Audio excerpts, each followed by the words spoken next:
আজকে হাজির হয়েছি টক ঝাল মিষ্টি একটা আচার রেসিপি নিয়ে। তৈরি করে দেখাচ্ছি টক ঝাল মিষ্টি কাঁচামরিচের আচার। অনেকের কাছে মনে হবে এই আচার তো অনেক ঝাল, কিভাবে খাবো। ঝাল হলেও কিন্তু এই আচারটা খেতে অনেক মজা। যখনই খিচুড়ি খেতে মন চাইবে এমন একটা আচার কিন্তু খিচুড়ির সাথে অনেক ভালো লাগে। যারা ঝাল পছন্দ করেন তারা তো পছন্দ করবেনই, কিন্তু যারা ঝাল পছন্দ করে না তাদের কাছে ওই আচারটা অনেক ভালো লাগবে। আজকের রেসিপির জন্য এখানে আমি প্রায় আধা কেজির মতো কাঁচামরিচ নিয়েছি। এরকম লম্বা টাইপের মরিচগুলো কিন্তু খুব বেশি ঝাল হয় না। কাঁচামরিচের আচারের জন্য এরকম মরিচ নেওয়ার চেষ্টা করবেন।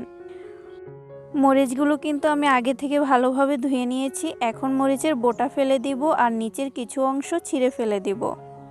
মরিচ ভেঙে দেওয়ার কারণে তেলে দেওয়ার পর মরিচটা ফুটে উঠবে না।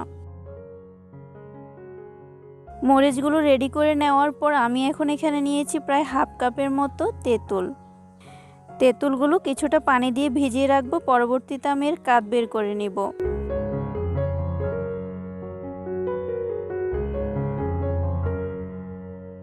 এখন একটা প্যান নিয়েছি, প্যানে দিয়ে দিব হাফ কাপ সরিষার তেল।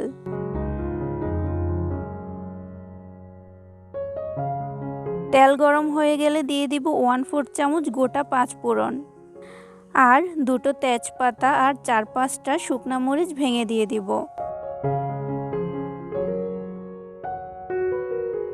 একটু ভেজে নেওয়ার পর দিয়ে দিব প্রায় 8-10 কোয়া রসুন।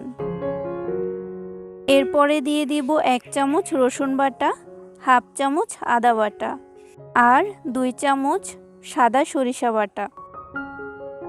এখন নেড়েচেড়ে সবকিছু কিছুক্ষণ ভেজে নিতে হবে। অল্প কিছুক্ষণ ভেজে নেওয়ার পর দিয়ে দিব হাফ চামচ করে হলুদ মরিচ গুঁড়া আর পরিমাণ মতো লবণ আর ভিজিয়ে রাখা হাফ কাপ তেঁতুলের কাঠ। আমি কিন্তু বিচিটা ফেলে দিয়েছি।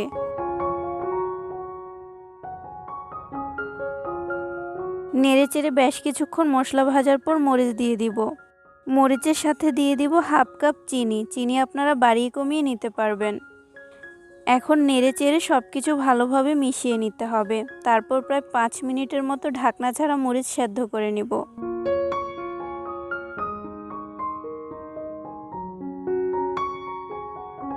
পাঁচ মিনিট পর দেখুন প্রায় মরিচটা সিদ্ধ হয়ে আসছে, মরিচের কালারটা চেঞ্জ হয়ে গেছে। এই পর্যায়ে আমি দিয়ে দিব 2 চামচ ভিনেগার। এই ভিনেগারটার কারণে মরিচের আচারটা সারা বছর অনেক ভালো থাকবে। অনবরত নেড়েচেড়ে প্রায় 10-15 মিনিটে আমি আচারটা প্রায় তৈরি করে নিয়েছি। শেষ পর্যায়ে দিয়ে দিব তেলে রাখা 5 ফোড়ন গুঁড়া 2 টেবিল চামচ। আচার কিন্তু প্রায় রেডি হয়ে গেছে। এখন আরও প্রায় 2 মিনিট নেড়েচেড়ে তারপর নামিয়ে আপনাদের পরিবেশন করে দেখাচ্ছি।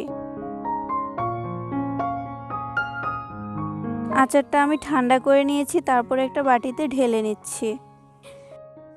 দেখুন এর কালারটা কতটা সুন্দর হয়েছে। মরিচ কিন্তু এমনিতে ঝাল, আমরা কিন্তু তেঁতুল ব্যবহার করেছি, তার কারণে কিন্তু এই আচারটা আরও বেশি ভালো লাগছে। আশা করছি আজকের আচার রেসিপিটা আপনাদের ভালো লেগেছে। ভালো লাগলে আমার ভিডিও শেয়ার করে দিবেন আর প্লিজ আমার চ্যানেল সাবস্ক্রাইব করে দেওয়ার অনুরোধ রইল। আবারও হাজির হব নতুন কোনো রেসিপি নিয়ে। আর হ্যাঁ, চাইলে আমাদের ফেসবুক পেজটি ফলো করতে পারেন। আজকে বিদায় নিচ্ছি। আল্লাহ হাফেজ।